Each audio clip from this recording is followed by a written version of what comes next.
DARPA-funded researchers have spent decades investigating how the human mind can be altered. But there are those who believe that this same technology could also be used by DARPA as a new form of mind control. Artificial intelligence is moving fast and changing the world. Can we keep up? Non-human minds smarter than our own machines. The news coverage may make it seem like artificial intelligence is something new. At a moment of revolution. But human beings have been thinking about this for a very long time. I have a very fine brain. The rise in artificial intelligence. AI technology is developing.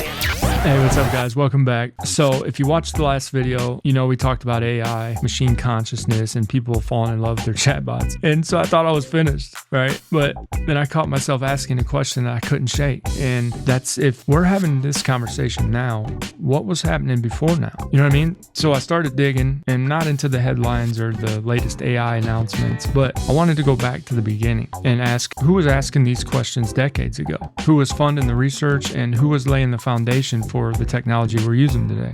And the more I looked, the bigger the story became. If you follow that trail long enough, eventually you end up with one name, and that's DARPA. And that's what today's video is about, you guys. So don't forget to like, comment, subscribe, and let's get into this. Our dream to create machines in our own image that are smart and intelligent goes back to antiquity.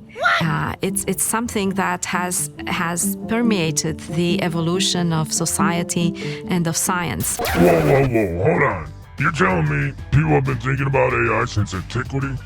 First off, I don't even know what antiquity means. Sounds like some weird skin condition.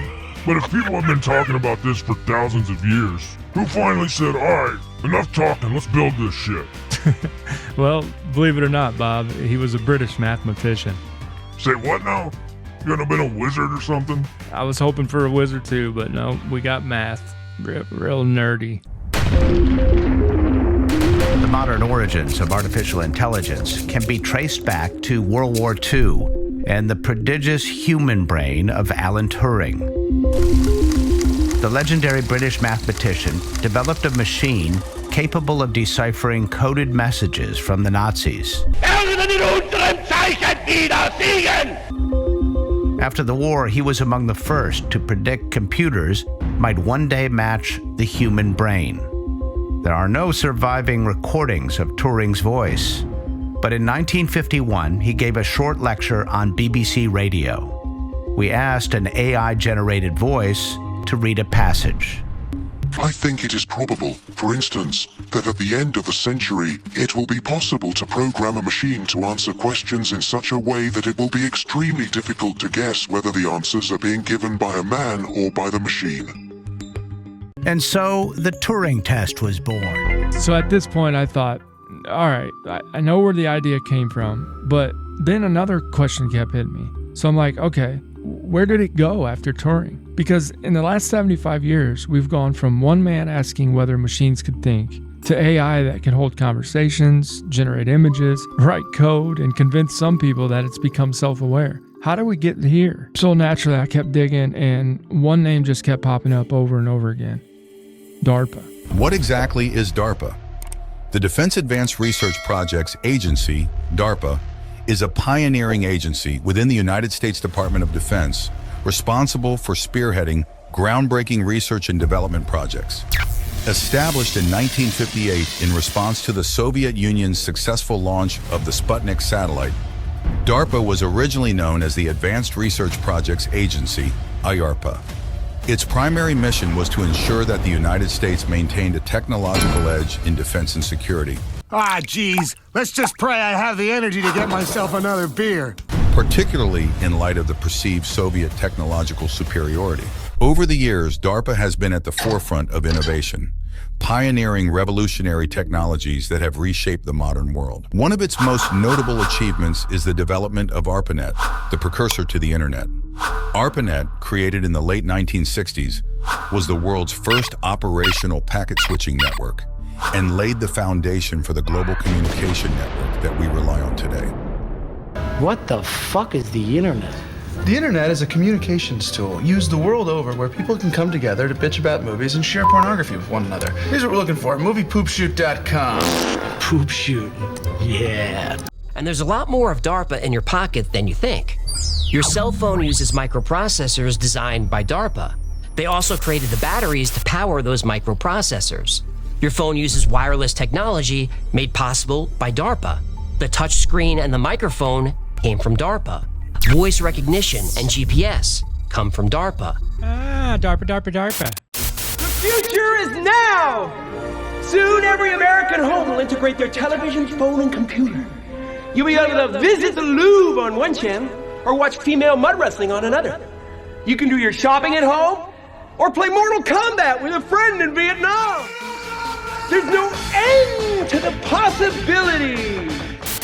Additionally, DARPA has played a pivotal role in the advancement of stealth technology, which enables military aircraft and vehicles to evade detection by radar and other detection systems. The development of stealth technology has revolutionized modern warfare, allowing for stealthy infiltration, reconnaissance, and precision strikes. Today, DARPA continues to push the boundaries of scientific and technological innovation, tackling some of the most complex and challenging problems facing national security and defense. Its research portfolio spans a wide range of disciplines, including artificial intelligence, biotechnology, cybersecurity, space exploration, and more. So DARPA created the internet, huh? Yes, DARPA created the internet. Well, technically they were still ARPA then. Remember, the D was added in 1972. They also developed the concept of email and invented domain names. DARPA worked with UC Berkeley to create the BSD Unix operating system. BSD Unix heavily influenced the operating system you're using right now, no matter what OS it is. It started with DARPA. Now, these technologies may seem modern, but DARPA sent the first internet message in 1969. What? Now, this shouldn't be surprising. DARPA technology is said to be about 20 years ahead of civilian tech. Like self-driving cars. DARPA built one in 1984. What? DARPA had GPS in 1973. Microprocessors, motion sensors, and wireless communication. DARPA had these decades ago. But eventually, these innovations became available to the rest of us. DARPA's technology has made our lives so much better, it's easy to forget that those innovations weren't originally meant to improve lives. They were meant to end them. What? Because somebody in this building is gonna have sex with me. Yeah? You think between now and Friday you can score some roofies? Pam, I will end you. DARPA. March 16th, 2018. The U.S. government's Defense Advanced Research Projects Agency, commonly known as DARPA, announces a bold initiative to develop what they call next-generation non-surgical neurotechnology. It is designed to allow the human brain to directly interface with machines.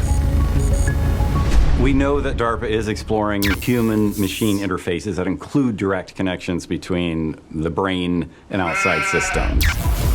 That's been from the beginning of DARPA's information technology mission, and it continues to this day. DARPA has created some of the most influential technologies of all time, things that we use and take for granted every day, including the project that became the internet.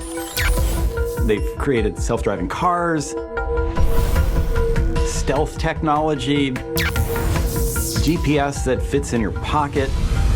That's DARPA's specialty, to imagine the future and create it. All right, I got some insight for you. Like, what he said had me thinking. Imagine the future and then create it. Really think about that for a second. It's an incredible idea, but it's also a kind of scary one depending on how you look at it. Because throughout history, that's how we've made some of our biggest breakthroughs. Somebody had an idea that sounded impossible. They pushed the limits of what we think we could do, and then eventually that idea became normal everyday life. But this is where my brain starts going down the rabbit hole a little bit. Because if you have the ability to create technology years, maybe even decades before most people even understand where things are going, how much influence does that give you over the direction that we're all headed? And listen, I'm not saying that automatically means something bad is happening, but history has shown us one thing about humans. If we create something powerful, eventually somebody is going to ask, how else can we use this? And that's the part that fascinates me. That's what I'm talking about, because that same technology that can change the world for the better could also be used to manipulate it, control it, or push it in a direction that most people never saw coming. So when you hear somebody say, we imagine the future and then we create it, it does make you wonder, who's creating that future? And what happens if their vision of tomorrow isn't the same as ours? A new technology that is actually very much on the verge of being a reality that is being fielded is we could have a sensor maybe on the surface of our head, or maybe implanted somewhere in our body, in our brain, or something that allows us to interact directly with our communications gear, our processing gear, our weapon systems, and so on. So now imagine we take that technology and we can control robots at a distance with it. Even fly drones. You put this sensor on and you think the right way, and you can increase the speed of the fan by thinking and controlling that thought with direct-to-mind or mind-machine interfacing. With that type of capability, you could control all sorts of buttons and mechanisms in equipment. Mind-machine interfaces will have many applications in both civilian and military life. But there are those who believe that this same technology could also be used by DARPA as a new form of mind control. Like their counterparts at the CIA, DARPA-funded researchers have spent decades investigating how the human mind can be altered. In 1965, DARPA launched Project Pandora, which studied the possibility of using microwave radiation to control human behavior. The project reportedly ended in 1969, but DARPA's investigation of how machines can affect and possibly control the brain continues to this day. There are explicit programs of DARPA to read and write to human brains, whether it's through direct implants within the brain or wearing some kind of cap. So these things are being worked on, and we know that. So what's the next step? Maybe the next step is we can send instructions and information to an actual person from a distance with this kind of technology to let another person control their actions. But that could be something that could be malicious. If there's some way to do it from a distance, a much greater distance than something that you can wear on your scalp, that would be the ultimate technological achievement that would fall into this realm of mind control and direct human-machine interface that DARPA may well want to keep secret. In the near future, DARPA may possess the technology to remotely control the human mind. But as concerning as that may be, according to some scientists, a more permanent kind of mind control technology is looming. And it involves modifying the human brain by altering the human body's DNA.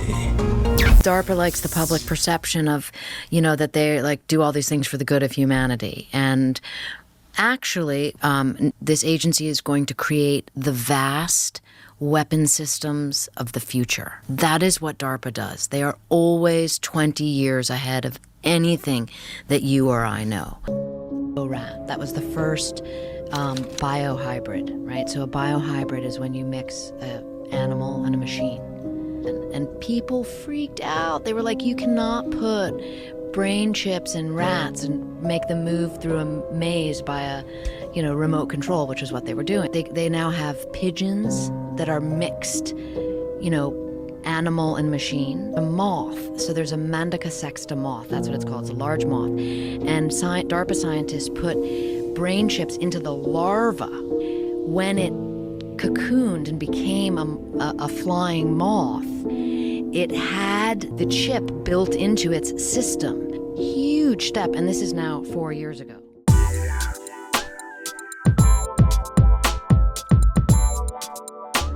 Oh, durka, durka, durka.